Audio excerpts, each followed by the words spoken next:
Hello comrades, Commissar Bro here today with, I think, the 9th episode of our little Bloodiest War Ever Communist China After Action Reports. A series of After Action Reports anyway.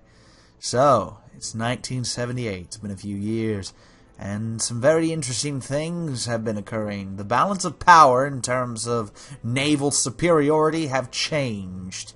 That's right. As you can see, I've started to conquer a lot of these little islands here, like Corsica and Sardinia, and trying to take over the AAR Islands. Also, if I mispronounce something, my bad. You know, I'm just a greasy American after all. Like, what do you expect from me? You know, this is to mispronounce things. But anyway, there's a lot of names to say, and it's hard to get them all right. With that, so we've also done some other stuff. I have started to use paratroopers to a greater effect. A far, far greater effect. Using them to take over the islands in Indonesia and to slowly take over pretty much, yeah, like the whole area of Indonesia. We've even moved upon the Philippines. Pretty much forcing the Americans to cede land one after the other. That's right, it's been just plain raunchy. Yeah, so we're pushing in, we're taking some territory, we're doing some stuff here and there. We've got airplanes all over the fucking place. But let's talk for a moment about the change. Oh shit, I didn't see that. That's not good. That's not good at all. I'm gonna have to deal with that. Yes, especially don't want them to get those nuclear reactors. But anyway, we'll get into that in a moment. Let's focus for a moment, if we can, on the Mediterranean. The Mediterranean, for a very long time, has been home to the Allied naval forces. They have been dominating the seas here. Like, truly, the Mediterranean has been dominated by the Allies for this entire war. Now, us taking over France and Spain and England has not stopped that domination. No, they still hold the Mediterranean, or at least they did, until we started pushing back. China built a massive navy of its own and proceeded to throw our ships against the Allied ships, and also to patrol the Mediterranean waters with naval bombers and fighters, and even going so far as to use kamikaze pilots where naval bombers weren't enough. That's right.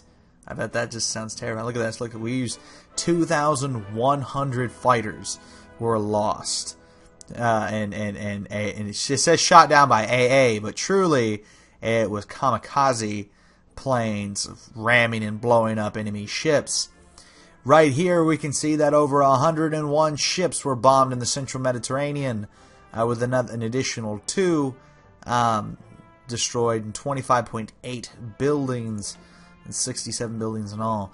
Now, the western Mediterranean has seen far more bullshit. Let's take a look, shall we? Yeah, look at all those ships bombed. And that number was actually much, much higher about 2 years ago. Realistically, we probably bombed, this number was about at 500 or so. And as time passes, it slowly gets lower and lower. The Allied naval forces, while maybe not completely depleted, have undoubtedly been smashed and crumbled into dirty little pieces, and there's not a damn thing they could do about it. We have air superiority over them, and as such, we have dominated and flaunted that delicious thing that we have. Now, we haven't managed to take over all the AAR Islands, as you can see. We didn't take this one over. I just really haven't gotten around to taking it. There's been a lot of territories we've been trying to take. Now, I tried an interesting fight on Brazil. We actually managed to successfully land here in Rio Grande and took this, and we took this, but the Brazilians were quick to kick us back out. Unfortunately, because of the distance, our airplanes can't reach the coastline, which is weird. One thing I don't quite understand is why transports can't be upgraded. I don't know if you've ever seen this, but if you come and take a look here, every plane can be upgraded to some degree. As you can see here, there's variants you can make and so on. But if we scroll down to transports, transports literally have no upgrades that can be made at all. And they are technically the costliest planes to build. I don't really understand why. Like, I kind of get it. Like, I kind of get it. But I don't see how a jet tactical bomber costs less to build than a transport plane. That's basically like, what was it, a C-47? Is that what they used to call them? C-47 Skytrains, like for the American version, for example? I don't know if that's exactly what they call it. I could be wrong there, so don't quote me on that.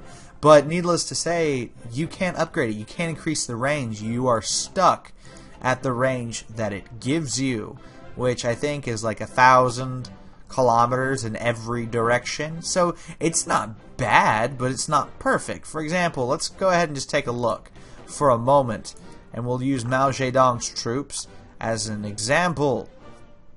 Okay, that was a bad example. Where are my ship's planes at? Do I not have a plane nearby? Okay, there we go. Here's one. So we'll use that. So as you can see, that's a lot of area for Europe. Yes, that's a grand amount of area for Europe. But unfortunately, if we have it here, we can't land here. And these planes also cannot be put on carriers, so you can't use carriers as a mobile platform for them. It is 1978, and I know the game isn't necessarily designed to go this long, but it would seem logical to some degree that the transport planes can be upgraded at least a mild amount to be able to land in further destinations. Now, of course, the further they go, the longer it takes for them to get to their target, and the more vulnerable they are, undoubtedly. But anyway, I mean, that's another topic for another time. For now, however, what I would like to do is I would like to actually invade from eastern Siberia. Unfortunately, the closest airplane are stationed here. Not close enough to land troops in Alaska. So we are further caused issues. However, we could do a naval invasion from the western side, or actually from China itself, and do a naval invasion into Canada. Again, we pretty much have the majority of naval forces, but in all honesty, I don't know how practical that is. There's a lot of decisions I'm still trying to make and trying to figure out how exactly I'm going to pull this off. I've never done it before, so I don't really know what I should do. Maybe going to war with Denmark and taking their territory and building air bases in it might be the correct way to go about it. Truly, I just wish the Soviets had an airplane closer, like just closer. Because, like, for example, if we take and we put some transport planes here, oh, I don't want to put all of them. Hell no, we'll just put we'll put 5. And how long is it going to take? It's going to take 6 days. So I'll go ahead and press play while I'm talking, so we can kind of skip ahead and see if we can actually use that as a realistic paratrooper drop area, which I imagine we will not be able to do. But anyway, the only realistic way, it seems, is to do an amphibious invasion, which, I mean, it makes sense. I get it. I understand why it's far more realistic to have to do an amphibious invasion, but at the same time, it makes invasion of any kind mildly unrealistic, unless you drag someone into a war who can't take you on. But at the same time, if we drag anyone into a war, they're just going to join the Allies and then be further protected. Now, I'm more than positive we can dominate the Allies if we manage to hit their coastlines, but I don't know how we're going to hit their coastlines unless we literally go through Brazil. But if we do that, I don't know. That's basically, that's what I'm thinking of. All sorts of things. So anyway, let's take a look at this airplane. Let's see if we use Mao Zedong here as our example, how far we can go. Not very far at all, as you can see. And we can't even make it out of Russia. So, basically, it's no bueno. It's no good for us. No good at all. So we're just going to delete that. But anyway, so this is pretty much the things that we're trying to figure out at this particular moment.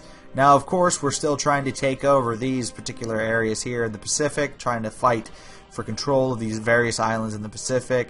We're going to have to deal with this American incursion, which I imagine is not going to be that hard to deal with. It hasn't been in the past, and I doubt it will be now. And yeah, war is going well.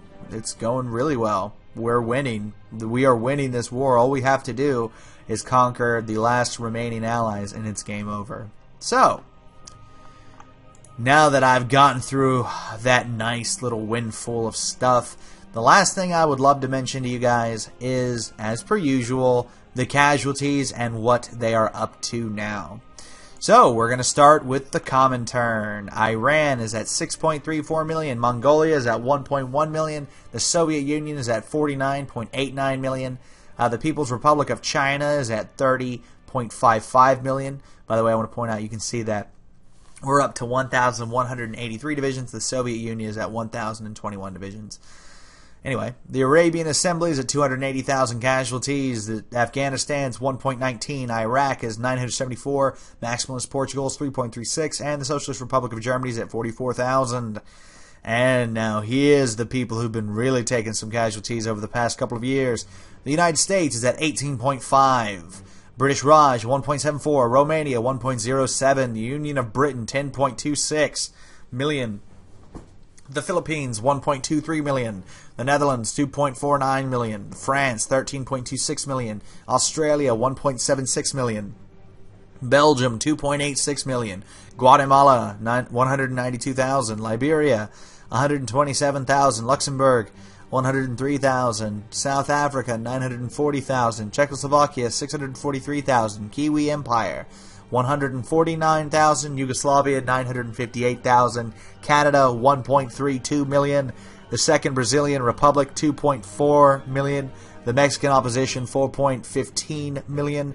Republic of Thailand, 185,000. State of Japan, 1.68 million. Turkey, 687,000. Spain, 327,000. Bulgaria, 360,000. Hungary, 830,000.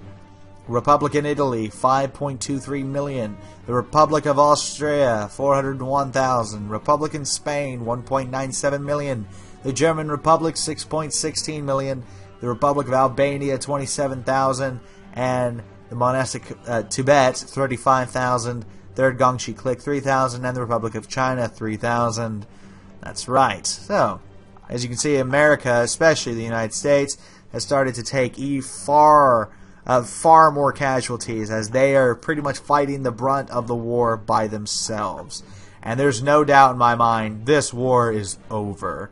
There's no way the Allies can fight back against us anymore. Their naval invasions have failed. Their defense of the Eastern Hemisphere has failed. They still have their troops, but at this point, those troops are truly only stuck in our territory, what is ours. So I'm not overly concerned about what the Allies think they can do to us at this point in time. It is pretty much game over, and we will still try to conquer the rest of the Western Hemisphere and bring it under the control of the Comintern, but I think it's safe to say we have won this playthrough. Undoubtedly, we have won it. But anyway, thanks for watching, guys. I'm glad you've enjoyed this. The next episode will probably be the last. I know I've been saying that for the past couple, but I'm dead serious this time. I think it's pretty much going to be the end, because the Allies no longer have any steam, and it's only a matter of time before I hit on Brazil and take that territory, move into Mexico, take that, and then the United States and Canada and Australia and New Zealand and what's left of Indonesia will all fall one after the other. And with that, this has been CB, and I'll see all you beautiful people next time.